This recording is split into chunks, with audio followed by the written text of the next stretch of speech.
Salam sejahtera kepada Dr. Muhammad Mahzan Awang dan rakan seberjuangan yang lain kerana sudi mendengar tugasan individu saya. Tajuk tugasan individu saya ialah masa senggang dalam konteks kepelbagaian sosio budaya dan ekonomi. Pengenalan. Masa senggang merupakan masa yang terluang bagi seseorang. Setiap orang pasti mempunyai masa senggang. Jika seseorang tidak mempunyai masa senggang, maka kehidupannya tidak akan tahan lama. Ini kerana masa senggang merupakan masa yang diperlukan untuk merehatkan badan dan membuat refleksikan diri. Manusia menggunakan masa senggang untuk pelbagai aktiviti, antaranya untuk aktiviti sosial. Mereka perlu membuat perhubungan dengan manusia yang lain supaya kehidupannya tidak bosan atau berkeseorangan. Contohnya, mengajak kawan untuk menonton wayang, berborak-borak di kedai kopi, membeli belah dengan kawan lelaki ataupun wanita. Tanpa aktiviti bersosial, manusia dikatakan antisosial. Keadaan ini akan menjadi bahaya kepada masyarakat dan menjadi satu penyakit kepada seseorang itu. Mereka mungkin menghadapi masalah kemurungan dan malah akan mencederakan orang lain dan masyarakat, seperti membakar rumah dan merosakkan harta benda awam jika mereka keluar dari rumah. Selain itu, manusia juga akan terlibat dalam aktiviti kerohanian. Ini supaya seseorang itu akan mengisi kekosongan jiwa dengan mendekati Tuhan. Dengan ini, kehidupan mereka akan dipandu dengan lebih bermakna. Kebelakangan ini, sekularisme amat membimbangkan kita dan ditakuti akan membawa bencana besar kepada masyarakat suatu hari nanti, kerana tidak ada panduan untuk membezakan benar ataupun salah dalam suatu perkara dan hanya ikutkan hati belaka. Antara lain, aktiviti keriangan enjoyment turut penting dalam masa senggang. Manusia ini bukannya robot, tetapi memerlukan keriangan supaya kehidupannya membawa makna. Cuba andaikan kita seperti robot, asyik bekerja, makan dan tidur. Nescaya hidup akan membosankan dan tidak lagi bermakna, malah boleh menjurus kepada pembunuhan diri. Aktiviti komuniti turut penting dalam mengisi masa senggang. Ini kerana sekeliling tempat tinggal kita memerlukan penyelenggaraan dan saling membantu untuk bergerak. Tambahan pula, seorang diri tidak dapat menjaga kebajikan kawasan tempat tinggal kita. Misalnya, membersihkan dan menjaga keselamatan kawasan tempat tinggal kita.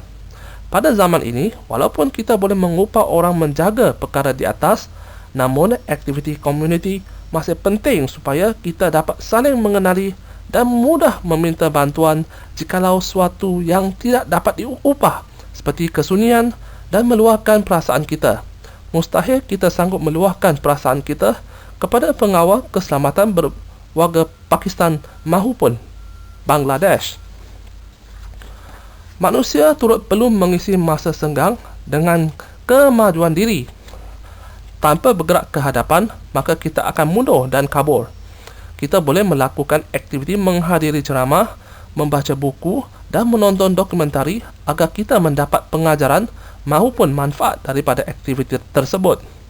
Akhir kata, setiap sosio budaya mempunyai kebiasaan dan amalan mereka tersendiri untuk masa senggang.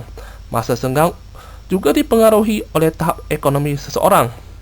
Pada zaman moden ini, sosial budaya berlandaskan jenis etnik ataupun kaum tidak boleh dijadikan asas untuk mengeneralisasikan hubungan masa senggang, namun lebih kepada sosioekonomi individu ataupun golongan tersebut.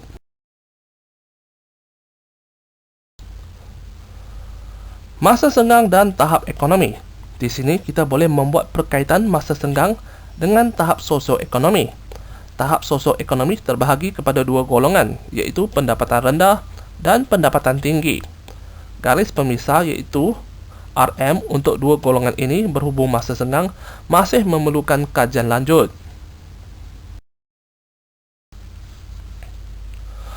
Hubungan masa senggang dengan golongan pendapatan rendah. Masa yang terluang terpaksa digunakan untuk menambah pendapatan. Ini kerana urbanisasi dan kos sara hidup semakin meningkat, membuat mereka hidup dalam kesempitan ekonomi. Wang yang diperolehi digunakan untuk nombor 1, membeli makanan, kedua, membeli pakaian, ketiga, tempat tinggal dan lain-lain. Ada sesetengah individu melakukan jenayah dan meminta sedekah dalam masa senggang mereka. Hubungan masa senggang dengan golongan pendapatan tinggi. Golongan ini lebih bernasib baik.